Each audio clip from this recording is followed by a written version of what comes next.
Recognizes the gentleman from Florida, Mr. Moskowitz, for 5 minutes. Thank you, Mr. Chairman.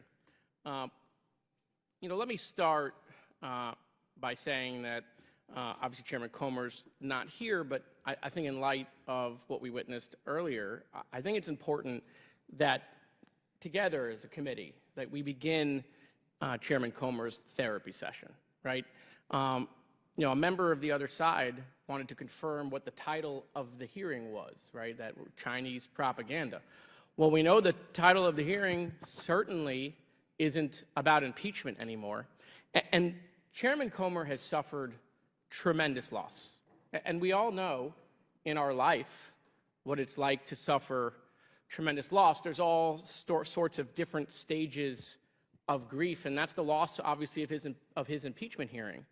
And everyone deals with that different ways, and sometimes it takes time to grieve and struggle and fill that hole, that void that now exists now that he no longer has impeachment. But the only way we as a committee are going to help Chairman Comer get better is we have to get to the root cause, right? So for today's therapy session, okay, I want to talk about denial, right? The denial that the impeachment hearings are over. And the denial, obviously, that he started with the 1023 form, which was Russian disinformation. And so, Chairman Comer, psychology teaches us that, someone might be, like him, using denial as a defense mechanism. And signs include that you refuse to talk about the problem, you find ways to justify your behavior, you blame other people or outside forces for causing the problem, you persist in your behavior despite the consequences, you promise to address the problem maybe in the future, or you avoid thinking about the problem. And so in addition to these signs that Chairman Comer has been displaying, as we saw in the beginning, he also might be feeling hopeless or helpless. I just want the chairman to know that we're pulling for him. We really are. I know it's been hard to become someone who was used by the Russians, but the good news is that he set this hearing today on Chinese propaganda because we've already lost him to Russian propaganda. I mean, we got to build a force field around the chairman to make sure we don't lose him to Chinese propaganda as well. And in fact, you can see behind me, these are quotes from the chairman, Chairman Comer, every single solitary time, and there are hundreds more, that he went on TV in interviews and talked about this 1023 form, which was all Russian disinformation. But we got to make the chairman understand that it's going to be okay. We will get him through this, but he's got to recognize that denial is not just a river in Egypt. He is going to have to face the fact that he was taken by the Russians. Now, I want to address something else that went on in this committee by another member. And I say this as someone whose grandparents escaped the Holocaust. So my grandmother was part of the Kindertransport out of Germany. Her parents were killed in Auschwitz. My grandfather, her husband, escaped Poland from the pogroms. The idea that we pretend that behavior is acceptable and regular. There are no concentration camps in Ukraine. They're not taking babies and shooting them in the air because they're Jewish. There's no gas chambers. There's no ovens. They're not railing people in. They're not ripping gold out of people's mouth. They're not taking stuff out of their home. They're not trying to erase a people. They're Ukrainians. Stop bringing up Nazis and Hitler. The only people who know about Nazis and Hitler are the 10 million people and their families who lost their loved ones, generations of people who were wiped out. It is enough of this disgusting behavior using Nazis as propaganda. You want to talk about Nazis? Get yourself over to the Holocaust Museum. You go see what Nazis did. It's despicable that we use that and we allow it and we sit here like somehow it's regular. Oh, Mr. Chairman, I welcome you back. I'm sorry we were trying to talk together and get you through the hearing, but I look forward potentially to talking to you at a future session. So thank you. I yield back. Expired. Chair now recognizes Mr. Garcia from California. Thank you. Been a wild hearing so far. I know that the majority is very interested in looking into China. I think we should definitely look into the influence China plays in our politics. And I just want to start by reminding us of this man. And I'm sure that our chairman and my Republican colleagues will recognize this gentleman over here. This, of course, is Gal Luft. We know that a Chinese spy, Gal Luft, infiltrated this committee's sham impeachment inquiry against President Biden with false allegations.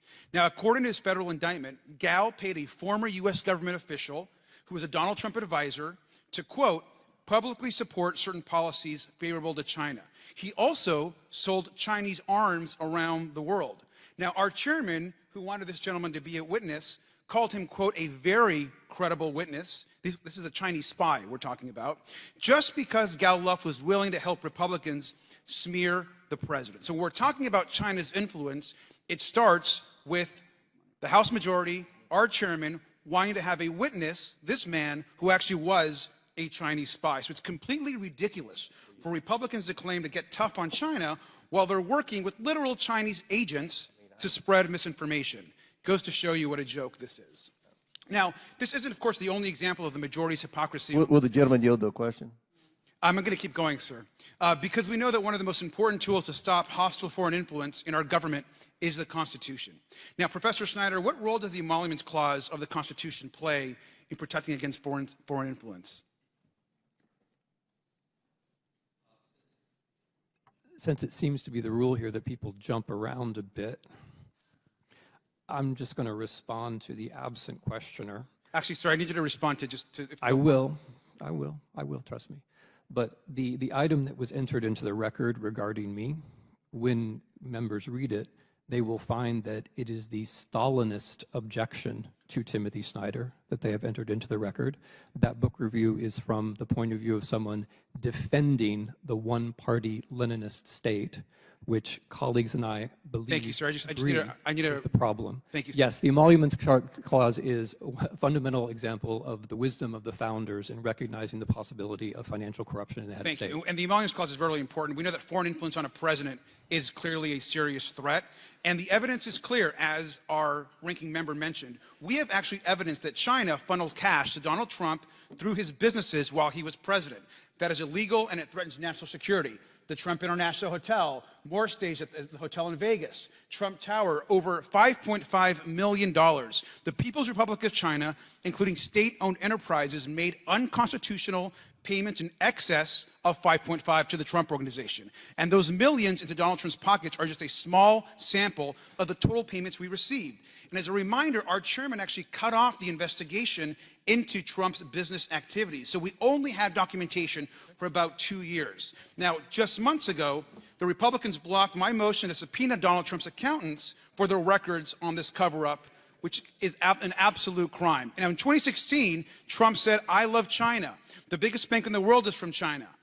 The Department of Justice found that that same bank was being used as a front to funnel money into North Korea. I also want to talk about, it's not just about China, of course. We can document illegal money going into Trump's businesses while he was president from multiple companies, from multiple countries and companies. We know from China, 5.5 million, Saudi Arabia, Qatar, Kuwait, from all of these countries, there was illegal foreign payments made violating the Emoluments Clause.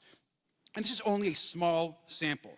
We also know that this is a broader part of the grift that the Trump family is doing on the American people. We know that Donald Trump, for example, gave his son-in-law Jared Kushner a job at the White House. We know that his son put together a $110 billion arms deal with the Saudi government. We know that Jared Kushner received a $2 billion investment fund from the Saudi government after just leaving the White House, just a month after leaving the White House. And so there's a lot of corruption that we can talk about.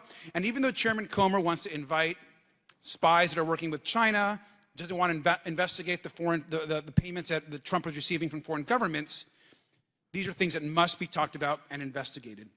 Professor Snyder, is it acceptable for a former U.S. official to get $2 billion from a foreign government for an investment fund right after leaving office? That is totally unacceptable. Thank you. And that's exactly what the Trump family is doing continues to do and to continue to put this huge grift on the American people. Mr. Comer, would you like to ask me a question? Yeah. Are you aware that Gal Luft was charged by the Department of Justice for violating the Foreign Agents Registration Act because of the money he took from CEFC, which is the exact same company that paid the Bidens millions of dollars, the same company that Tony Bobulinski testified that Joe Biden was the big guy in a deal with? Mr. Chairman Comer, are you aware that you called him a very credible witness, yet he's a Chinese spy? Well, then is Hunter Biden and Joe, are they Sir, Chinese sir, spies? you called Gal Luft a very credible witness who happened to be He's a Chinese credible spy. witness because he worked for the same company that Hunter and Biden and Joe For Biden the got record, paid for, for the and Jill record, Biden. for the record, Three our Biden. chairman, for the record, our It's the chairman is same saying that a deal. Chinese spy working for the Well, Chinese government against the United States of America is a very credible witness. I yield back. Credible because he got paid by the same company the Bidens got paid for. The same thing. The same company that gave millions of dollars to Donald Trump when he was president? No, it's the same company that paid the Bidens millions of dollars. For what business was it? Again, Mr. Rastus, what business were the Bidens in? I forgot what you Well, said. Can you stop saying the Bidens? Jim paid Biden. Hunter Jim Biden Biden. was a businessman. No, Joe no, no, Biden no, no, was no, public no, servant. no, no, Mr. Comer, can we have Joe some Biden is a decorum? public servant. Chair now recognizes Mr. Fallon from Texas. Mr. Chairman, thank